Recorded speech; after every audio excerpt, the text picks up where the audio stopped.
Olá. Então vamos à primeira parte de qualquer resolução de questão, que é o entendimento do problema. A meu ver, a parte essencial, a parte principal. Ela determina todo o seu sucesso no desenrolar da questão, para você chegar numa solução que satisfaça o problema, você primeiro tem que entender bem o problema. Então vamos lá. A figura abaixo mostra o princípio de funcionamento de um elevador hidráulico formado por um sistema de vasos comunicantes. Então eu tenho aqui como se eu tivesse dois vasos e eles têm uma comunicação entre eles. Isso é o que a gente chama de vasos comunicantes. Nesses vasos tem um fluido incompressível no seu interior. Então essa área listrada aqui, né, simboliza que existe um líquido aqui, um fluido, e ele não se comprime, ele não diminui de tamanho. Considere que a aceleração da gravidade G é igual a 10 metros por segundo ao quadrado.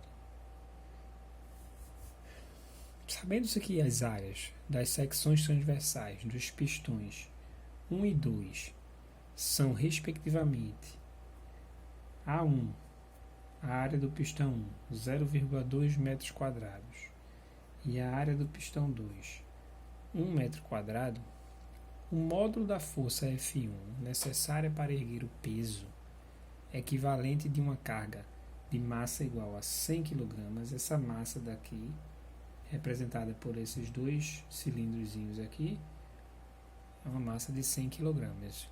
Então ele quer saber o módulo, né, a massa é 100, e ele quer saber o módulo dessa força F1 que vai pressionar esse pistão 1 para baixo.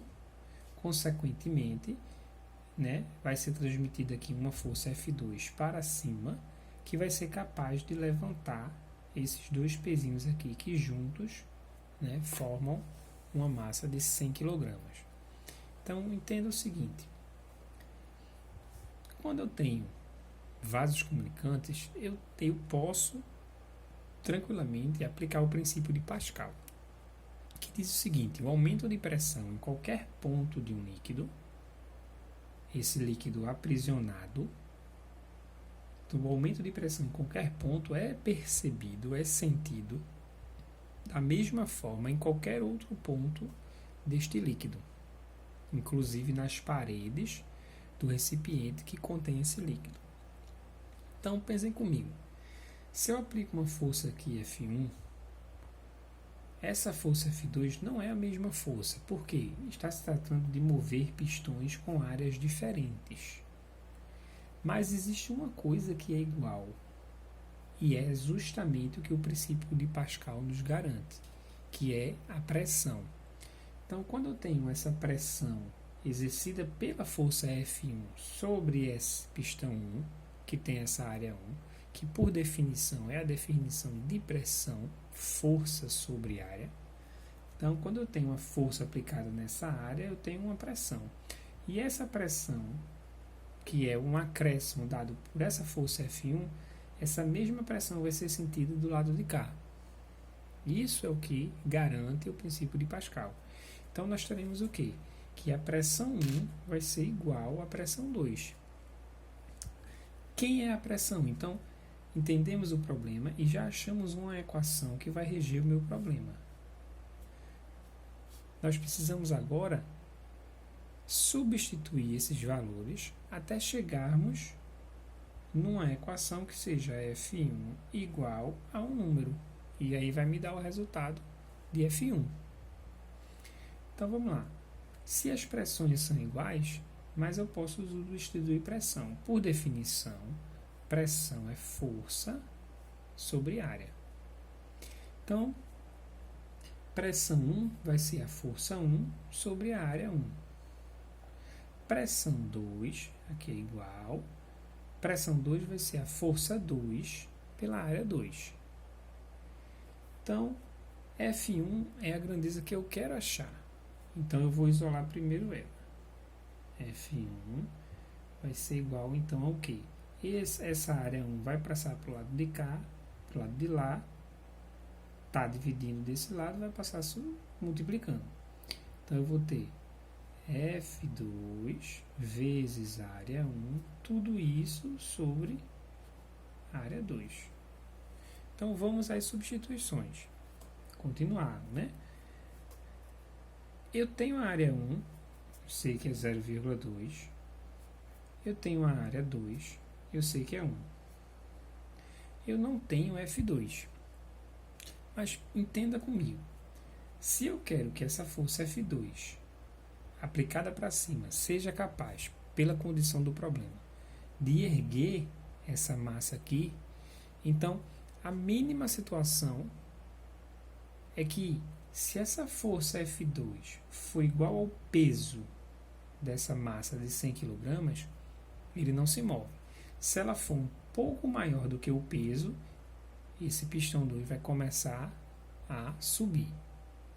Então eu vou resolver a minha equação, por ela se tratar de uma igualdade, resolver na situação em que a força F2 é uma segunda condição que eu tenho que atribuir no meu problema, a força F2 seja igual a esse peso, o peso dessa massinha aqui, o peso dessa massa. Entenda que, se isso ocorre, o pistão 2 não sobe, mas também ele não desce. Então, quando eu achar, se eu estou considerando que a força F2 é igual ao peso, eu vou ter uma determinada força F1. Para que essa força F2 seja capaz de vencer esse peso e começar a subir o pistão 2, essa força F1 vai ter que ser também imediatamente maior do que a força 1 que eu achar nessa equação. Por quê? A força 1 que eu achar nessa equação é a força que vai fazer com que a F2 seja igual ao peso. Se a força F2 for igual ao peso, a F1 provoca essa força F2, e F2 sendo igual ao peso, o pistão 2 não sai do canto, nem sobe nem desce. Então, se ela é um pouquinho maior, a F2 também vai ser um pouquinho maior. Então, é o limite, é uma situação limiar. Então, vamos resolver aqui e achar F1. F1 vai ser igual. F2, como eu disse, vai ser igual ao peso. E peso é o quê? Massa vezes aceleração da gravidade. Então, eu vou substituir aqui.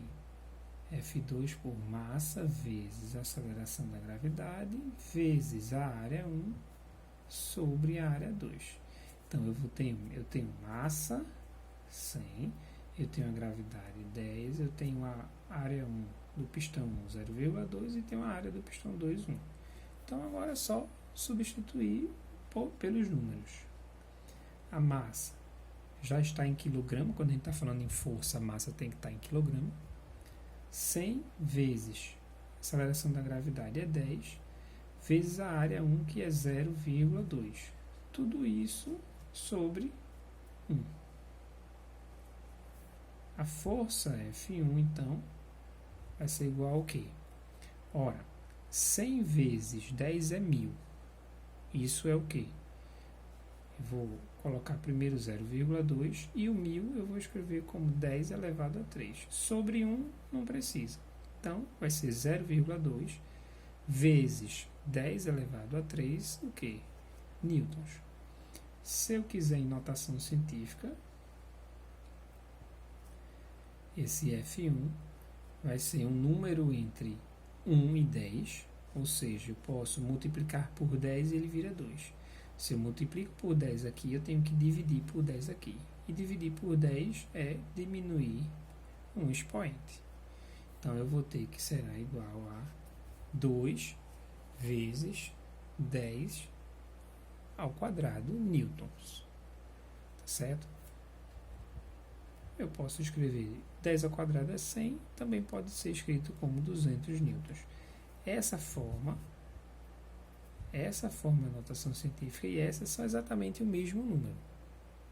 São iguais, só que esse formato é a notação científica, provavelmente num vestibular, numa equação, numa questão de alternativas. As alternativas vão ser descritas em notação científica. Não é geral, não é regra geral, mas na maioria das vezes vai ser seguido esse critério. O importante é você saber transformar na que corresponder lá à sua questão. Só que preste atenção no seguinte, ele diz o módulo da força F1 necessária para erguer o peso. Então, essa força F1, desculpa que é F1, essa força F1, se ela for igual a 200 newtons, ela vai fazer com que, olha, a gente partiu daqui, ela vai fazer com que a força F2 seja igual ao peso. Se a força F2 é igual ao peso, o peso empurra para baixo. Então, eu tenho aqui essas duas massas estão empurrando um determinado peso. Se eu tenho peso igual a força F2, eu não tenho deslocamento desse pistão. Para esse pistão começar a subir e erguer, que é a condição do problema, essa força F1 tem que ser ligeiramente maior que 200. Qualquer coisinha maior do que 200 já vai fazer com que F2 seja maior do que o peso. Consequentemente, esse pistão vai começar a subir. Então, a resposta final, né? A resposta é o que? É que F1 vai ter que ser maior do que 200 newtons. Isso é a resposta que é a mais correta e coerente.